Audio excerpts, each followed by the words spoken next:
Assalamualaikum warahmatullahi wabarakatuh. Oke, baik, rekan-rekan semua, adik-adik sekalian ya. Kemarin di video pertama kita telah coba perkenalan mengenai MATLAB gitu ya, mulai dari cara perhitungan sederhana yang ada di Common Windows di dalamnya ya, mulai dari perhitungan, perkalian, penjumlahan, kali, pangkat, kemudian membuat konsep dalam bentuk matriks gitu ya, mengubah urde matriks. Dan juga yang kita coba adalah di akhir video ya, kita membahas mengenai gunanya input gitu ya, fungsi input. Nah, di mana ketika kita sudah membuat fungsi input ini sudah kita mulai kerjakan yang ada di apa namanya? Yang ada di program gitu ya. Kita membuatnya di editor namanya. Oke. Baik, kali ini di pertemuan di video kedua gitu ya. Di kurang lebih 30 menit pertama ini. Oke, coba saya share screen ya. Oke, nah kurang lebih di 30 menit pertama gitu ya. Kita akan sedikit membahas lagi mengenai apa itu fungsi input gitu ya. Untuk lebih memberikan penjelasan gitu ya, pemahaman mengenai fungsi input yang ada di sini gitu ya. Oke, kemudian nanti di video 30 menit yang kedua mungkin ya kita akan membahas cara membuat program-program sederhana seperti yang ada di modul ini gitu ya. Oke, baik. Langsung saja kita coba buka MATLAB-nya gitu ya. Oke, kita buka MATLAB-nya.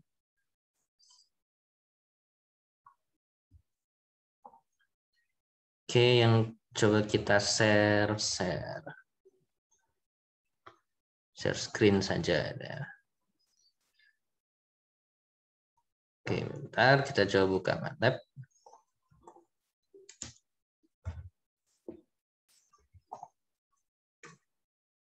Oke. Nah, kurang lebih untuk penggunaan fungsi input ini ya kita gunakan nanti untuk berbagai macam kasus gitu ya. Untuk model input sendiri.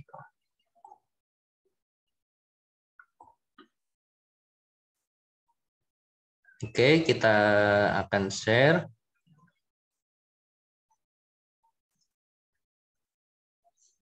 Oke, kita share. Nah, ini ya. Oke. Nah, untuk input sendiri gitu ya. Itu digunakan ketika kita ingin memasukkan variabel-variabel tertentu yang ada di MATLAB nantinya gitu ya. Misal kita ingin memasukkan variabel A, B, C, D, dan seterusnya seperti itu. Nah, maka nanti kita membutuhkan ini ya, namanya input ya. Oke, nah ketika kita new, di sini merupakan editor gitu ya. Nah, di editor ini biasanya yang ya tempat kita menulisnya ada di sini.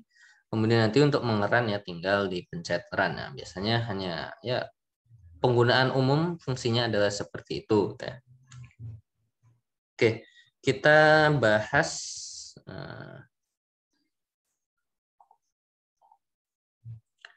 Oke, kita bahas latihan gitu ya.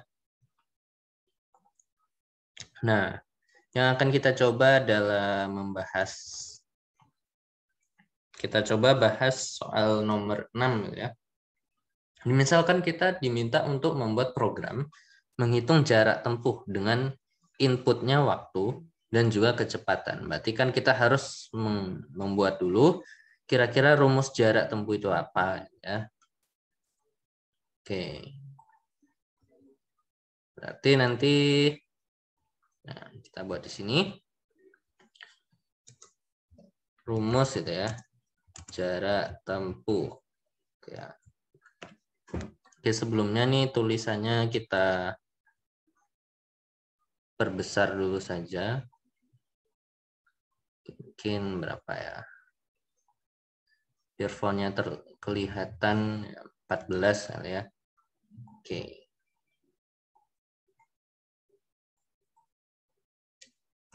Oke, ini ya rumus jarak tempuh. Ya. Nah, pertama di sini kita buat clear gitu ya. Nah, apa fungsi clear? Nah, ya. Clear ini adalah bisa kita ketikkan juga clear all gitu ya. Ini tujuannya adalah untuk menghapus semua history yang ada di common window gitu ya. Oke, ingatannya itu dihapus kembali. Nah, misal contohnya kita buat di common window seperti ini, misal kita buat nilai X sama dengan 10 gitu ya. Oke. Kemudian misal Y sama dengan X tambah 5 ya. Oke. Ketika kita pencetkan Y enter gitu ya, maka sudah ada jawabannya 15. X enter juga ada 10. Nah, ketika kita hanya menghapus apa namanya riwayat ya, itu dengan CLC. CLC ini hanya menghapus tampilan gitu ya yang ada di common window. Kita enter, kita ketik X, dia masih mengingat bahwa X tadi nilainya 10. Y juga masih mengingat. Ketika kita misal buat baru, misal Z sama dengan Y tambah X, misal kali 2, ini juga masih bisa terjawab. Ya. Tetapi beda halnya kalau kita sudah clear all. Ya. Nah, tanpa di CLC nih ya, tanpa CLC kan layarnya masih ada nilai X, ada nilai. Kita masukkan nilai X, itu sudah nggak diketahui. Karena sebelum ini, nah, perintah clear all ini diterapkan ketika kita ingin menghapus semua memori, gitu ya. Tidak hanya tampilan, tetapi juga memori. Ya. Jadi kita tidak bisa memanggil lagi kalau sudah diklik clear all. Nah, tujuannya apa? Ketika kita membuat program, gitu ya, dengan yang variabelnya itu sama dengan program yang sebelumnya dibuat, sehingga dia tidak bertumpuk informasi. Nah, makanya ini tujuannya menggunakan clear all. Clear atau clear all sama aja. Ya.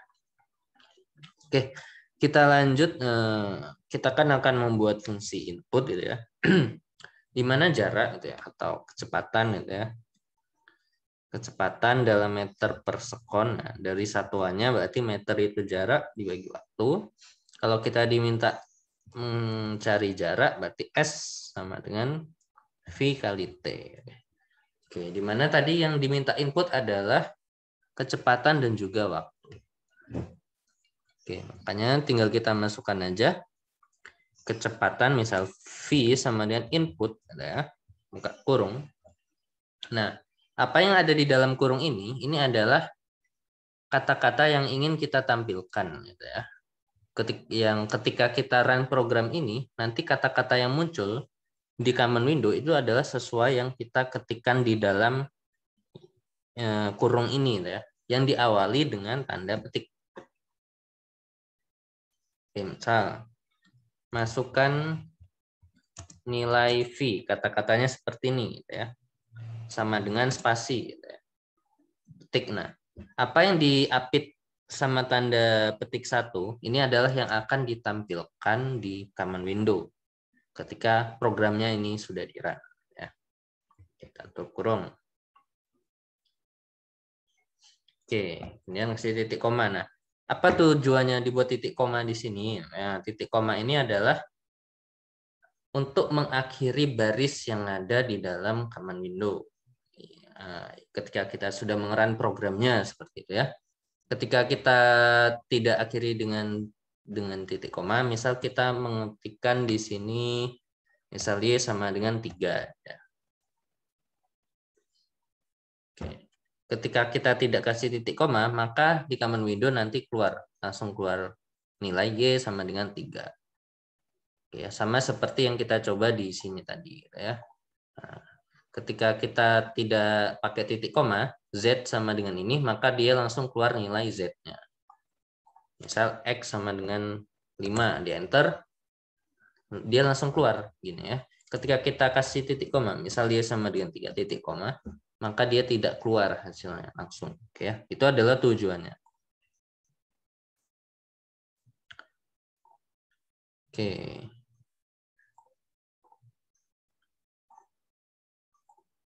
Jadi sekarang kita masukkan lagi untuk waktu T sama dengan input gitu ya.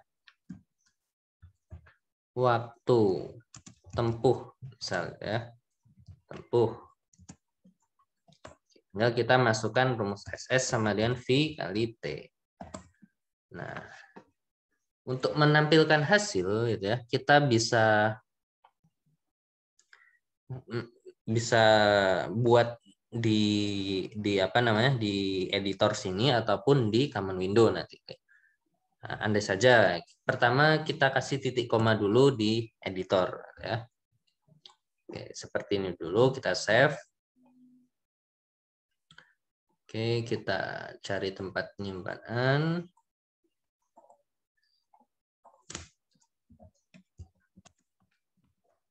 Oke. Misal, nah untuk penamaan file gitu ya.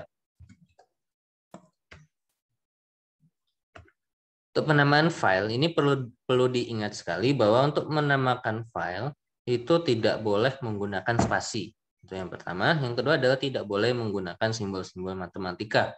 Misal konstansin gitu ya.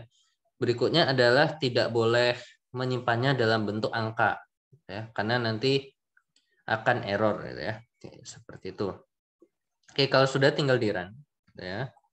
Change folder saja. Nah, masukkan nilai V. Misal kita ingin kecepatannya itu misal 4 gitu ya, waktu tempuhnya misal 10. Nah, S-nya nggak ada di sini. Tenang gitu ya. Karena tadi kita sudah mengetikkan rumus di program bahwa S sama dengan V kali T. Maka untuk mencari nilai S tinggal ketikkan aja S di sini, enter. Maka sudah dapat jawabannya S sama dengan 40. Oke, cara lain adalah di editor gitu ya, yang tadi titik komanya kita hapus. Kemudian kita klik run. Kita masukkan sembarang nilai V-nya misal 5, T-nya 4, maka langsung keluar di sini S sama dengan 20. Cara lain supaya tampilannya itu lebih bagus gitu ya, terlihat terkesan bagus gitu ya. Ya, kasih titik koma, kita tampilkan menggunakan display. Kita gunakan display. Ya. Display ini tujuannya adalah untuk menampilkan hasil ya. Nah, kita cara yang pertama ya, kita pakai oke ya. Cara satu ya. Display buka kurung S ya. Nah, di sini kalau kita ingin ya memberi keterangan yang ada di MATLAB itu ya cukup diawali di baris itu menggunakan tanda persen ya. Maka dia tidak dianggap sebagai variabel. Oke. Display buka kurung S. Kita tampilkan. Kita masukkan, nah, maka langsung keluar. Tapi dia nggak ada tulisan S sama dengan ya. Tapi langsung 30. Langsung angkanya aja. Itu adalah kalau menggunakan display. Ini display yang cara pertama. Oke, ini kita kasih persen dulu. Atau kita lanjut aja lah ya. Sekarang yang cara kedua. Cara dua ini displaynya lebih panjang ya, seperti ini display buka kurung, kita kasih kurung siku.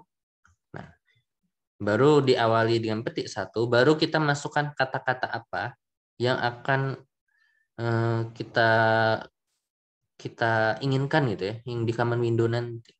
Kalau V kan gini, V waktu tempuh gini. Misal di sini jarak tempuh sama dengan itu ya, spasi petik satu. Nah, yang diapit tanda petik ini adalah yang akan kita tampilkan di command window hasilnya. Seperti itu kurang lebih. Kita kasih koma. Kemudian kita ketikkan script ini ya. num2 str. Nah, script ini adalah ketentuan gitu ya. Ketentuan cara pemanggilan hasil itu ya menggunakan display ya. Menggunakan scriptnya num2 str. Baru buka kurung. Kita kasih variabel apa namanya?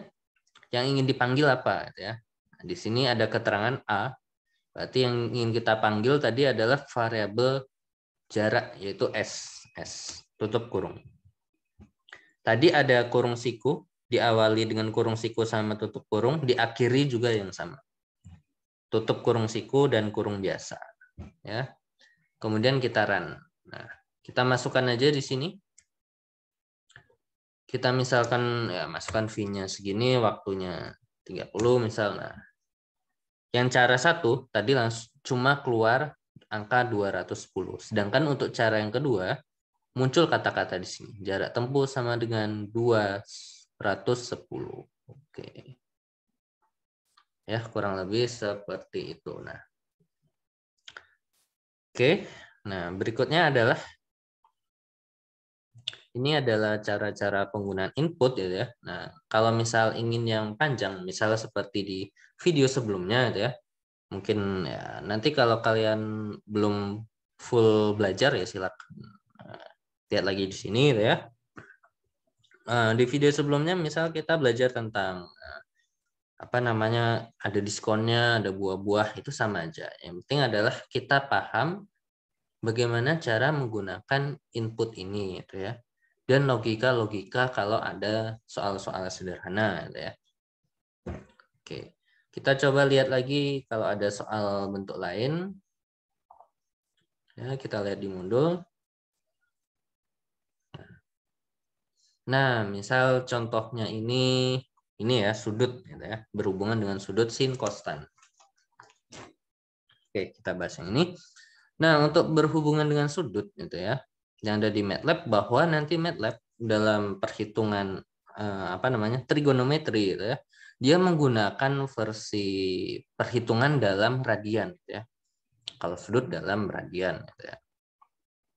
Makanya itu konversi biasanya kan kita misal sin 30 derajat, 90 derajat, 45 derajat. Maka dari derajat kita harus konversikan dalam bentuk radian ya. Jadi kurang lebih seperti itu supaya nanti bisa terbaca dengan baik perintah kita untuk MATLAB itu. Oke ya. Oke, kita coba langsung ke kasus yang kedua, yaitu yang sin cos tadi. Di video sebelumnya nggak tahu ya ada nggak sin cos itu ya. Kayaknya nggak ada ya. Ya, kalau misalnya ada ya kita coba latihan lagi gitu ya. Oke, kita clear all CLC.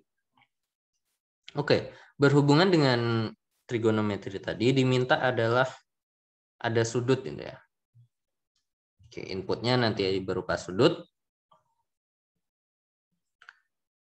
Oke, sebentar. Oke. Oke, kita lanjut ya.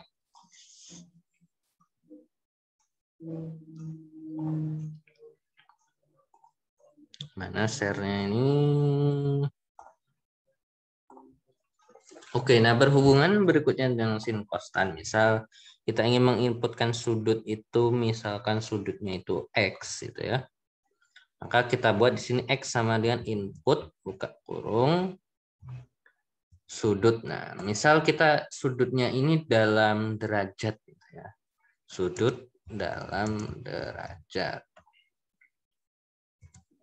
Oke, seperti ini. Nah, pertama, untuk melakukan proses perhitungan, derajat ini harus kita konversikan dulu ke dalam radian ya. Maka nanti akan terbaca oleh MATLAB. Oke. Oke, kita ketahui bahwa untuk satu lingkaran penuh gitu ya. 360 derajat gitu ya. 360 derajat. Mana derajat?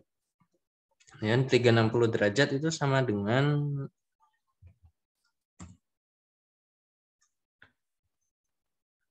ini mana nih? Nah, 360 derajat sama dengan 2pi gitu ya. 2pi radian. Maka atau dengan kata lain nanti kalau kita ubah itu pi radian 1pi gitu ya. 1pi radian itu sama dengan 180 derajat. Oke, maka kalau kita punya data dalam derajat gitu ya, ingin dirubah ke dalam radian, maka X itu tadi gitu ya, harus kita bagi dengan 180, baru kita kalikan dengan pi gitu ya. Oke, misal X-nya tadi kita ganti dengan A gitu ya.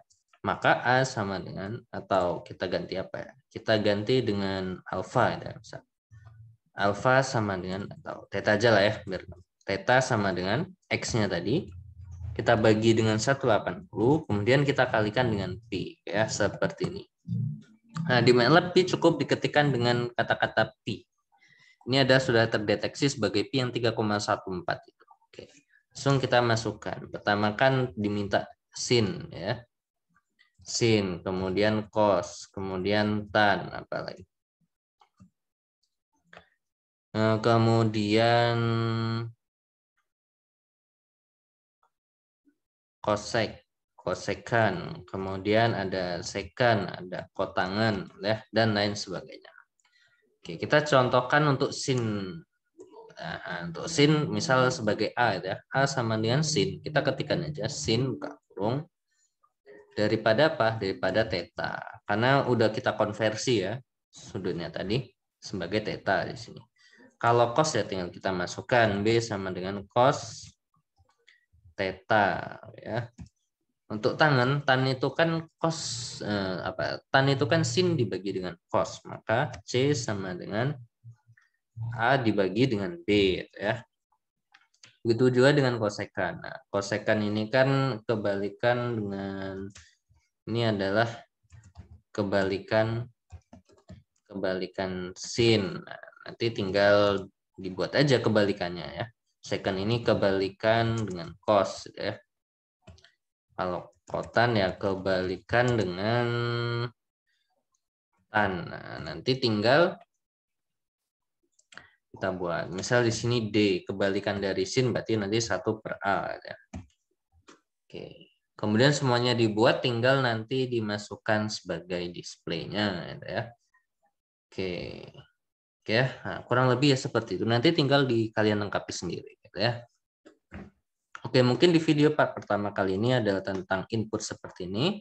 Oke, ini kita save gitu ya.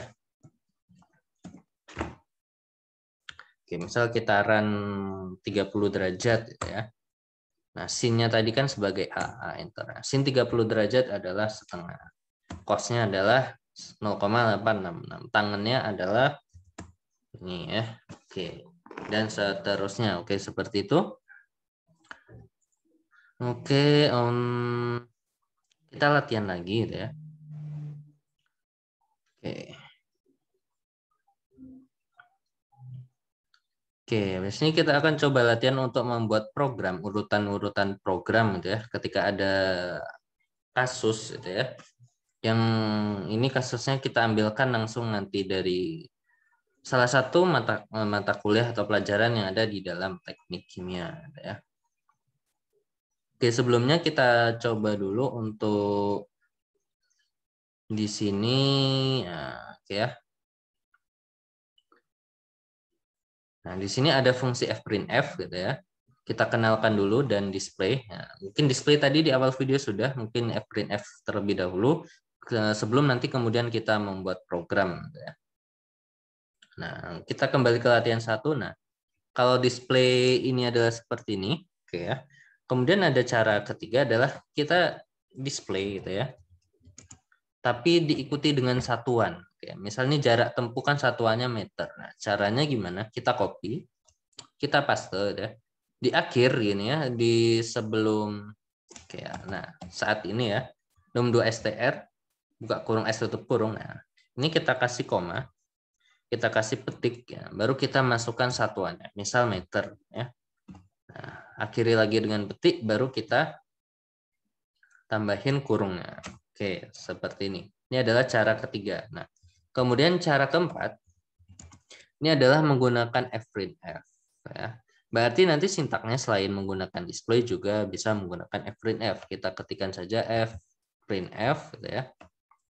Nah, buka kurung. Nanti ada bantuan di sini. Fprintf file ID, gitu ya, format specification, baru variabel, ya. Oke, file ID ini kata-kata apa yang ingin kita keluarkan, kita cantumkan ketika kita sudah di run. Untuk format specification ini adalah sintak khusus gitu ya, yang kita gunakan untuk memanggil suatu fungsi gitu ya, atau suatu variabel, hasil dari variabel gitu ya. Kemudian A1 A2 ini variabelnya. Kita coba saja. Yang ini kita tampilkan kan jarak tempuh. Maka kita ketikkan di sini jarak tempuh. Ya, sama dengan.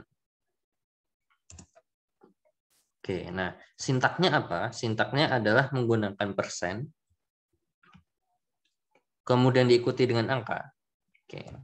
Kemudian diakhiri dengan F. seperti ini. Baru akhiri dengan tanda kurung terbalik, kemudian N. Nah, ini adalah sintak. Ini yang harus dihafal ya, formatnya seperti ini. Nah, penjelasannya apa ya? Nah, tanda persen di sini ini adalah sintak untuk menampilkan nanti hasil ya, output variabel kita, jarak tempuh ya. Nah, kalau nggak ada persen nanti ini nggak bisa keluar hasilnya ya. Kemudian angka 3 di sini adalah menandakan spasi atau jarak gitu ya. Misal ketika tadi run, nah, di sini kan misal kita run, oh ini beda soalnya. Nah, misal ketika tadi kita ngeran ini S itu ya. Nah, misal jarak hasil jawabannya itu 30.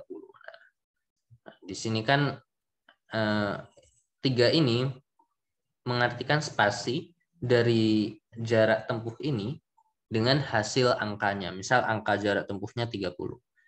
Jarak tempuh sama dengan 30 gitu ya.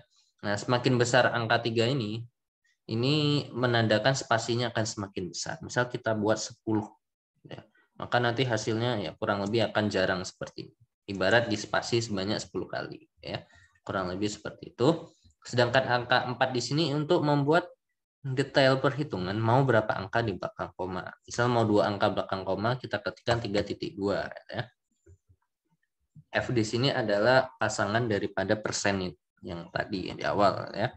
Kemudian diakhiri dengan N. Ini adalah untuk mengakhiri pemanggilan ya. Kemudian kita kasih petik koma ya. Kemudian kita panggil. Variabelnya tadi apa? Jarak tempuh sebagai S ya. Kita ketikkan seperti ini. Oke, di sini ada 4 ya. 1, 2, 3, 4. Kita bandingkan keempat-empatnya.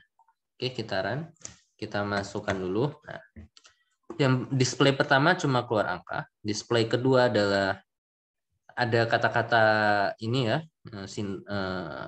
ID yang ingin kita keluarkan dengan nama jarak tempuh sama dengan ini hasilnya 20. Yang berikutnya adalah displaynya kita tambahkan satuan ya, muncul meter. Nah, kemudian ini dengan fprintf muncul 2 angka di belakang koma. Tadi kan kita setting 2 angka belakang koma. Nah, kemudian fprintf yang dengan satuan. Ini adalah sebagai cara 5. Kita copy. Nah, kalau display satuannya kan di akhir ini ya, di akhir variabel ya. Setelah S tanda kutip di sini satuannya. Sedangkan untuk fprintf itu berbeda ya. Kita tidak bisa ketikkan di setelah S di sini, tetapi di awal, oke ya. Di dalam petik ini. Nah, di mana nulisnya? Nah, persen 3.2F ini bertujuan untuk menampilkan variabel S, angka. Nah, berarti nanti angkanya keluar di baris ini. Kalau di sini spasinya kita naikin ya, kita banyak gini, nanti angka hasilnya itu kan keluar di sini. Maka dia juga akan ikut spasinya sangat banyak. Contohnya kita run lagi. Nah, ini contohnya adalah ini spasinya mengikuti yang sudah kita ketikkan di sini. Nah, berarti ini kita hapus. Nah, supaya ada satuan, berarti setelah ini harus kita masukin satuan. Nah, di sini kita masukin aja satuannya meter ya, M. Ya. Kita run nanti sudah keluar. Ya, seperti ini. Ini adalah berbagai macam cara menampilkan hasil menggunakan display atau fprintf. Ya, silakan dipelajari. Ada 5 metode ini. Oke, demikianlah untuk video part pertama ini. Nah, di video berikutnya kita akan coba untuk latihan soal langsung dalam kasus yang ada di dalam teknik kimia. Oke, begitu saja. Selamat belajar. Wassalamualaikum warahmatullahi wabarakatuh.